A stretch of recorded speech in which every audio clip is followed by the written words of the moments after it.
안녕하십니까. 캄보디아 프놈펜입니다.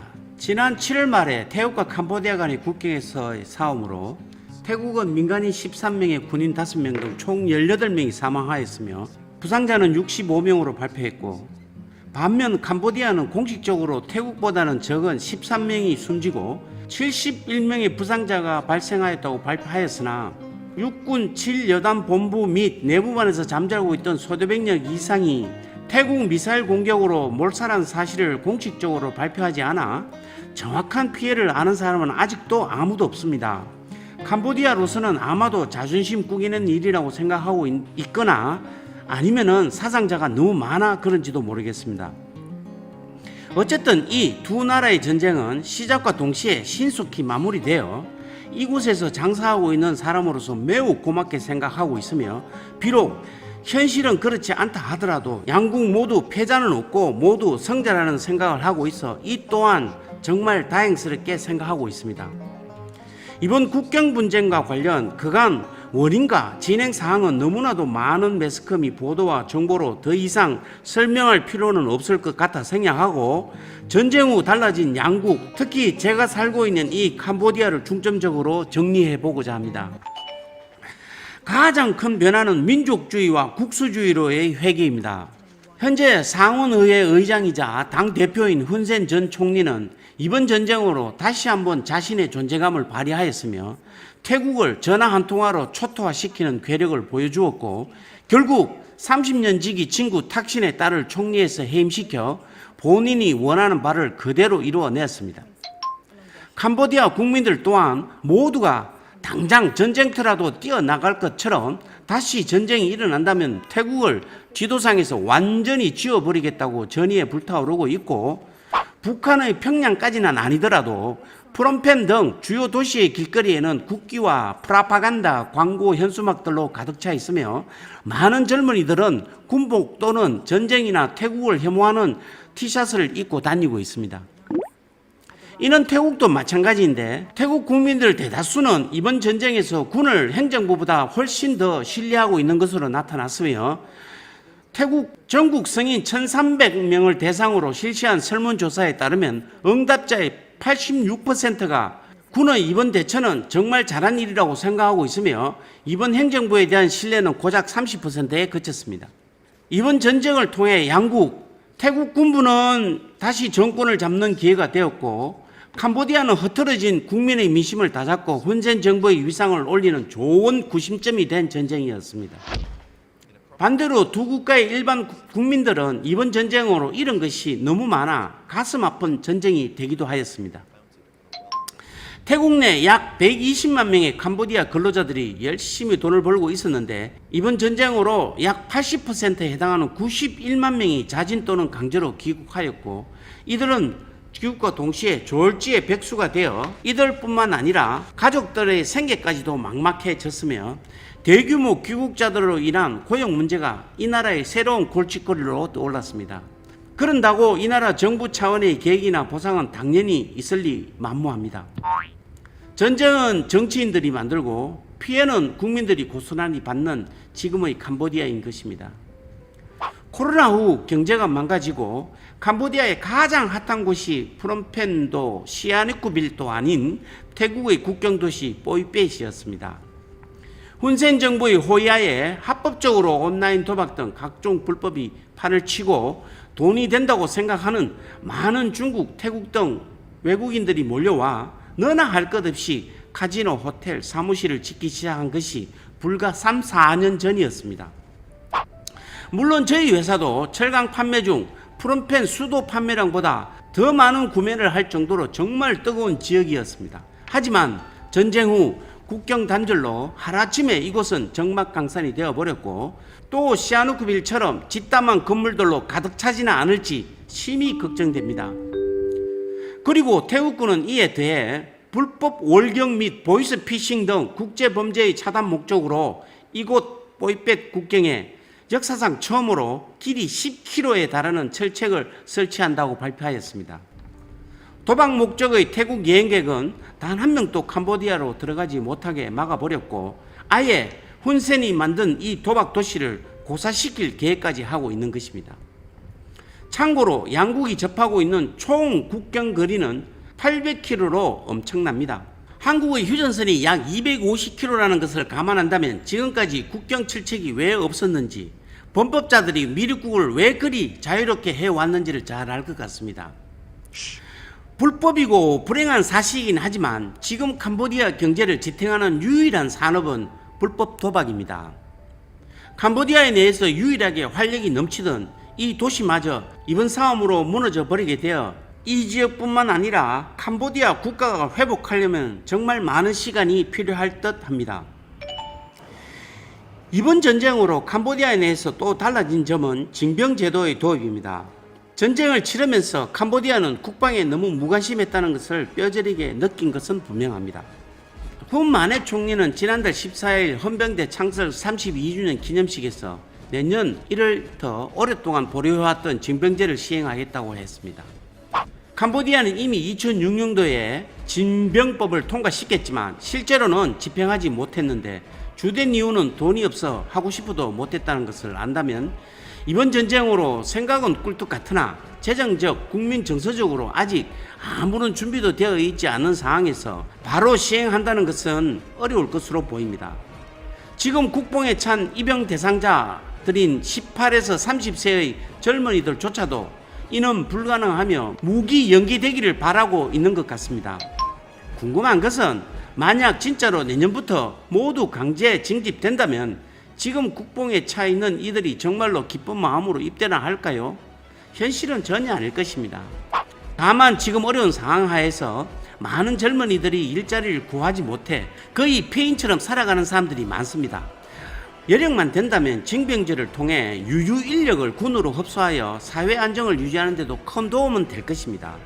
하지만 돈이 없는 나라, 현실과 이상이 서로 다르게 놀고 있어 고민만 늘어갑니다. 또 다른 변화는 이번 전쟁으로 캄보디아가 현실을 정말 인정했다는 것입니다. 과거 훈센은 입만 열면 전쟁을 불사하겠다고 태국을 향해 큰 소리로 목청을 높였는데 정작 전쟁이 나니 완전히 다른 이야기를 하고 있는 것입니다. 아마도 훈센부터 국민들까지 비록 군사력은 약해도 정신력으로 싸우면 이길 수 있다고 생각한 것 같습니다. 그리고 지금 또 대부분의 국민들은 이번 전쟁에서 우리가 이겼다고 생각하고 있고 정부가 사상자 숫자를 줄여 발표하는 것도 아마 이런 연유에 있을 것입니다. 하지만 현실을 바로 목도한 훈센 정부는 지금 군사력으로 공격은커녕 방어조차도 할 수 없어 추가 전쟁이 일어난다면 태국은 프놈펜까지 타격할 수 있다는 것을 너무도 잘 알고 있습니다. 그래서 이 정부는 유엔 사무총장 그리고 올 아시안 연합국 회장인 말레이시아 총리와의 연이은 만남에서 태국의 재발 방지를 위해 간청을 하고 있었던 것입니다. 이뿐만 아니라 태국 우방국인 미국, 일본, 한국 등에도 다시는 전쟁이 일어나지 않도록 좀 나서서 개입해달라고 목소리를 내고 있는 것입니다. 다른 한편으로 이번 전쟁으로 덕본 것도 있습니다.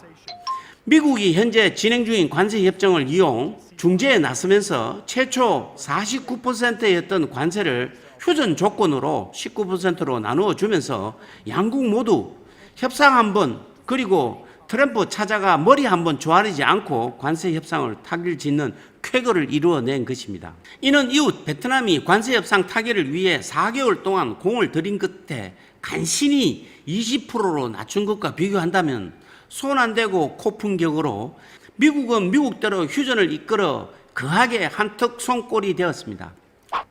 어쨌든 이번 전쟁으로 캄보디아는 힘든 경제가 더 만신창이가 되어버렸습니다.